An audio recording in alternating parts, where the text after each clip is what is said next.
कुछ लोग इतिहास पढ़ते हैं और कुछ लोग इतिहास बनाते हैं। आज हम आपको एक ऐसे नौजवान की कहानी सुनाने जा रहे हैं जिसने सिर्फ 23 साल की उम्र में पूरे ब्रिटिश साम्राज्य को हिला दिया। नाम था भगत सिंह। एक ऐसा नाम जो आज भी हर भारतीय के दिल में क्रांति की आग जगा देता है। 28 सितंबर 1907 पंजाब के बंगा गांव में एक बच्चे का जन्म हुआ। ऐसा बच्चा जिसके खून में ही आजादी की आग दौड़ रही थी। उसके पिता और चाचा पहले से ही स्वतंत्रता संग्राम में शामिल थे। घर का माहौल ही देशभक्ति से भरा हुआ था। कहा जाता है कि बचपन में जब उनसे पूछा गया कि वो बड़े होकर क्या बनना चाहते हैं, तो उन्होंने जवाब दिया, मैं अंग्रेजों को देश से बाहर निकालूंगा। वो खेतों में खेलते हुए भी बंदूकें बोने की बात करते थे, क्योंकि उनके लिए हर चीज आजादी से जुड़ी थी।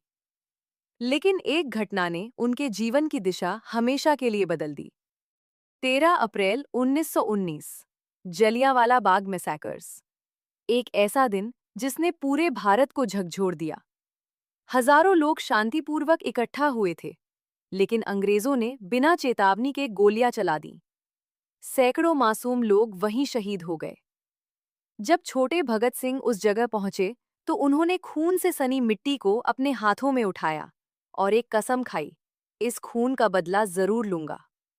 उस दिन के बाद वो सिर्फ एक आम लड़का नहीं रहे, वो बन चुके थे एक क्रांतिकारी। समय बीतता गया और उनकी सोच और भी मजबूत होती गई।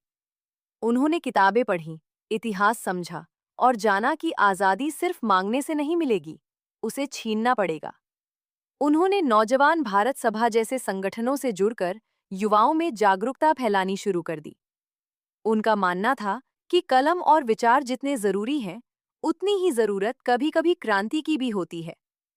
फिर आया साल 1928, जब पूरे देश में गुस्सा था। लाला लाजपत राय पर अंग्रेजों ने बेरहमी से लाठीचार्ज किया। वो इस चोट को सह नहीं पाए और कुछ ही दिनों में उनकी मृत्यु हो गई।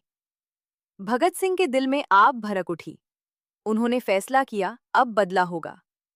उन्होंने अपने साथियों के साथ मिलकर अंग्रेज अधिकारी सैंडर्स को गोली मार दी। ये सिर्फ एक हत्या नहीं थी, ये एक संदेश था, भारत अब चुप नहीं बैठेगा। पूरा ब्रिटिश शासन हिल गया। भगत सिंह अब अंग्रेजों की नज़र में सबसे बड़ा खतरा बन चुके थे। लेकिन उनका मकसद सिर्फ बदला लेना नहीं था, वो पूरे देश को जगाना चाहते थे। 8 अप्रैल 1929 दिल्ली की सेंट्रल असेंबली में उन्होंने अपने साथी के साथ बम फेंका। लेकिन ये बम किसी को मारने के लिए नहीं था, बल्कि ये एक आवाज थी, एक चेतावनी थी। धुएं के बीच गूंजा एक नारा, इनकलाब जिंदाबाद। सबसे हैरानी की बात ये थी कि वो भागे नहीं, उन्होंने खुद गिरफ्तारी दी। अब उनका असली संघर्ष शुरू हुआ, जेल के अंदर। जेल में उन्होंने कैदियों के अधिकारों के लिए भूख हड़ताल शुरू कर दी। अंग्रेजों के खिलाफ उनकी लड़ाई अब और भी मजबूत हो चुकी थी। उन्होंने वहां किताबें पढ़ीं, लेख लिखे और ये साबित कर दिया कि वो सिर्फ एक क्रांतिकारी ही नहीं, बल्कि एक महान विचारक भी थे। उनकी सोच साफ थी, अगर देश को आजाद करना है तो लोगों की सोच को भी आजाद करना होगा। अंग्रेज सरकार डर चुकी थी। उन्हें पता था कि ये लड़का जिंदा रहा तो पूरा देश जाग जाएगा। और फिर आया वो दिन, 23 मार्च 1931।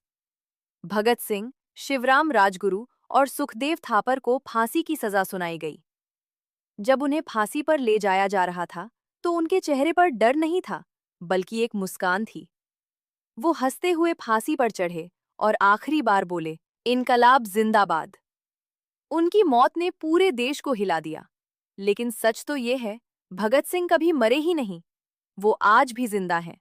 हर उस युवा में जो अन्याय के खिलाफ खड़ा होता है, हर उस आवाज में जो सच के लिए उठती है, और हर उस दिल में जो अपने देश से प्यार करता है। अगर आप सच में भगत सिंह को श्रद्धांजलि देना चाहते हैं, तो सिर्फ एक काम करो, हमेशा सच के लिए खड़े रहो, अन्याय के खिलाफ आवाज उठाओ, क्योंकि असली देशभक्ति सिर्फ शब्दों में नहीं, बल्कि कर्मों में होती है। इनकलाब जिंदाबाद। ऐसी ही मजेदार और रोमांचक कहानियां देखने के लिए चैनल को सब्सक्राइब करें। धन्यवाद। मिलते हैं अगली वीडियो में।